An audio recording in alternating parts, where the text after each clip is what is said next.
তো আজকের রেসিপিতে আমার আছে থোড় দিয়ে ডালের রেসিপি। আমি থোড় দিয়ে ডাল রেসিপিটা বানিয়েছি।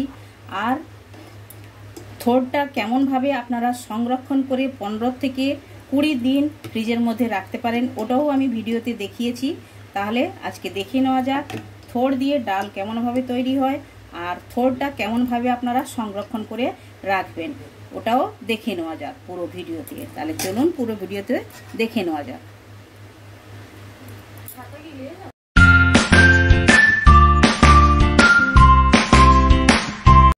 Hello everyone, welcome to my channel. কি রান্না করিতে আপনাদের সবাইকে স্বাগত। আশা করি আপনারা সকলে ভালোই আছেন।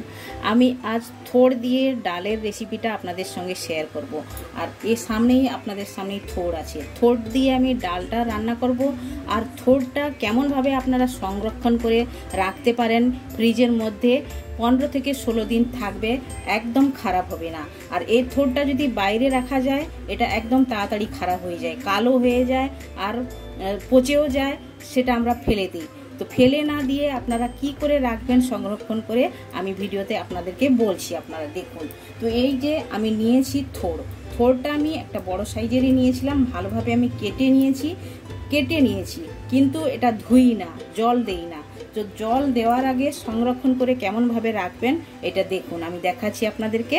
তো এই আমি থোড়টা কেটে নিয়েছি। এখন এটার মধ্যে দিয়ে দেব লবণ। এই লবণ দিয়ে দিলাম। এটাতে মাখাতে অসুবিধা হবে তাই জন্য আমি চেঞ্জ করে নিচ্ছি একটা থালির মধ্যে।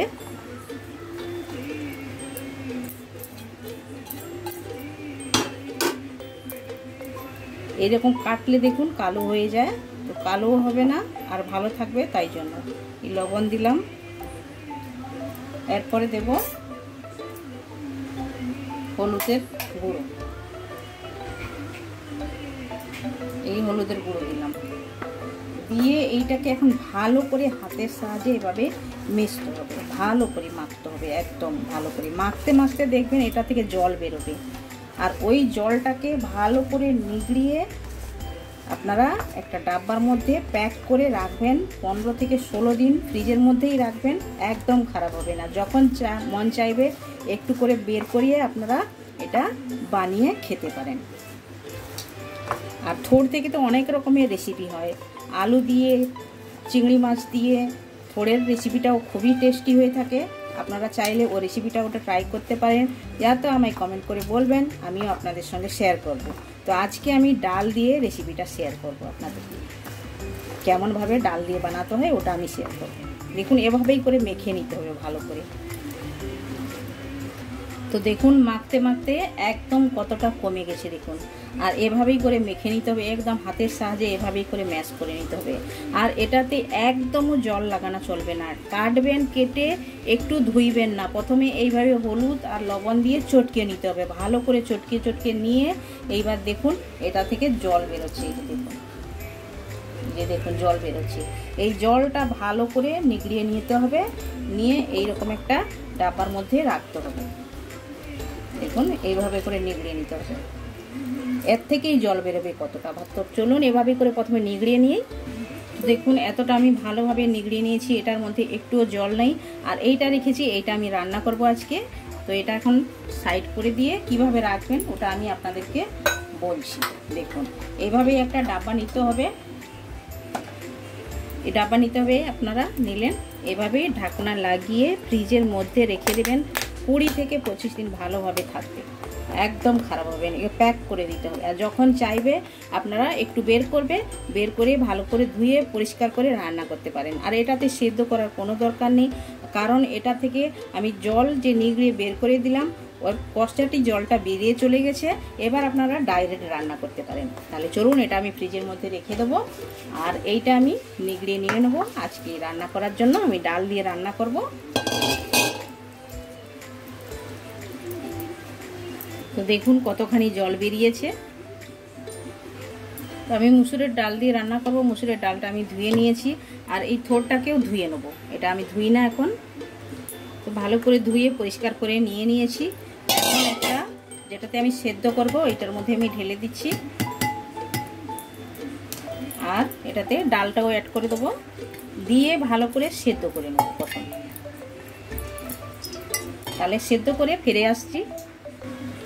জলটা অ্যাড করে দিলাম আর এটাতে একটু হলুদ গুঁড়ো দিয়ে সিদ্ধ করে নেব।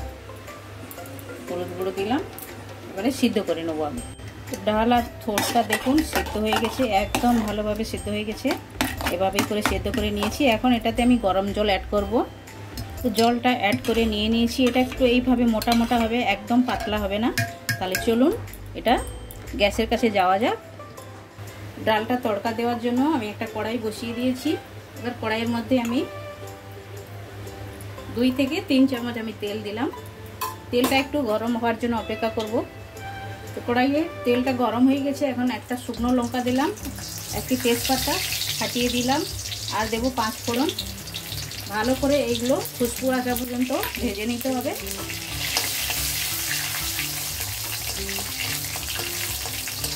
ভালো করে দেখুন 5 ফোড়ন, শুকনো লঙ্কা, তেজপাতাটা ভেজে নিয়েছি। এখন আমি পেঁয়াজটা অ্যাড করে দেবো।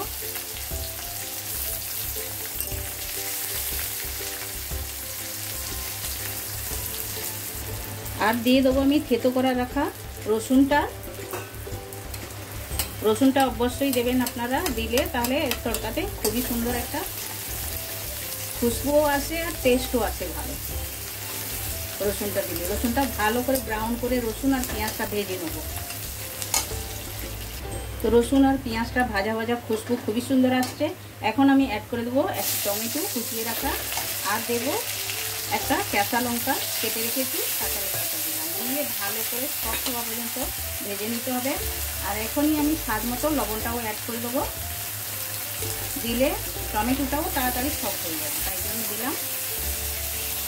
তো টমেটোটা সফট হয়ে গেছে। এখন আমি একটু কালার ভালো আসার জন্য 1/2 টেবিল স্পুনেরও কম আমি কাশ্মীরি রেড চিলি পাউডার দিলাম। এটা দিয়ে একটু নাড়াচাড়া করে নেব, কারণ থোড়টা তো একটু কালো কালো হয়, এটা দিলে একটু কালারটা ভালো আসছে, তাই জন্য আমি দিলাম। আপনারা দিতেও পারেন, নাও দিতে পারেন। দেখুন ভালোভাবে আমি কষিয়ে নিয়েছি। এখন অ্যাড করে দেবো ডাল সেদ্ধ করা।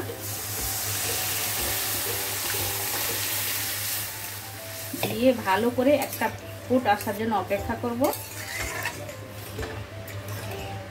এভাবেই আপনারা একবার বানিয়ে খেয়ে দেখবেন, খুবই সুন্দর হয়ে থাকে এটা। তো ভালো করে ফুটানো হয়ে গেছে। এখন আমি ধনেপাতা উপর থেকে দিয়ে দিলাম, দিয়ে এবার আমি নামিয়ে নেবো। একদম রেডি হয়ে গেছে। আর প্লেটিং করে আমি আপনাদেরকে দেখাচ্ছি। তাহলে দেখুন থোড় দিয়ে ডালের রেসিপিটা আমার একদম রেডি হয়ে গেছে। এটা গরম গরম রাইসের সঙ্গে, রুটির সঙ্গে, পরোটার সঙ্গে, যেটার সঙ্গে আপনারা খেতে পারেন ওটাই ভালো লাগবে। যেটাতে আপনাদের ভালো লাগে ওটা দিয়ে আপনারা খেয়ে একবার টেস্ট করে আপনারা বাড়িতে দেখতে পারেন কেমনভাবে এটা লাগে। তো আপনারা বানিয়ে খেয়ে দেখুন আর কমেন্ট সেকশনে গিয়ে কমেন্ট করে আমায় বলুন এই রেসিপিটা আপনাদের কেমন লেগেছে। ভালো লেগে থাকলে লাইক শেয়ার কমেন্ট করবেন। আর যারা এখন পর্যন্ত চ্যানেলটি সাবস্ক্রাইব করেনি প্লিজ চ্যানেলটি সাবস্ক্রাইব করে নেবেন। সাইডে বেল আইকন অবশ্যই প্রেস করবেন, তাহলে নিত্য নতুন রেসিপি আপনারা সঙ্গে সঙ্গে দেখতে পাবেন। আবার দেখা হচ্ছে নতুন কোনো রেসিপির সঙ্গে। সবাই ভালো থাকবেন, সুস্থ থাকবেন। আপনারা আপনাদের কিমতি টাইমটা আমায় দেওয়ার জন্য আপনাদেরকে অনেক অনেক ধন্যবাদ।